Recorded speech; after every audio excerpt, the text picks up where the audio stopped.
ठाणे जिल्हा नियोजन समितीच्या बैठकीत सन 2026-27च्या वार्षिक योजनांना मंजुरी देण्यात आली असून सर्वसाधारण योजना 660 कोटी, आदिवासी उपाययोजना 140 कोटी, अनुसूचित जाती उपाययोजना 107 कोटी अशा तरतुदींसह सुमारे 1700 कोटी रुपये प्रस्तावित करण्याच्या सूचना उपमुख्यमंत्री श्री एकनाथ शिंदे यांनी दिल्या आहेत. जिल्हा नियोजन मंडळाची बैठक पार पडल्यानंतर ते पत्रकारांशी संवाद साधत होते. नियोजित वेळेमध्ये गुणवत्तापूर्ण आणि 100% कामं मार्गी लागले पाहिजे आणि 100% निधी खर्च झाला पाहिजे अशा प्रकारचे सूचना दिलेल्या आहेत.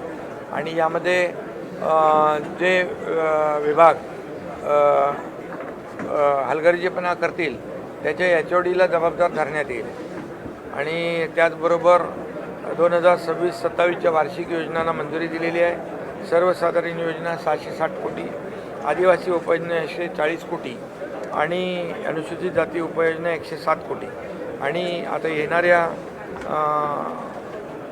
आर्थिक वर्षामध्ये 1700 कोटी प्रस्तावित करण्याच्या सूचना दिलेल्या आहेत.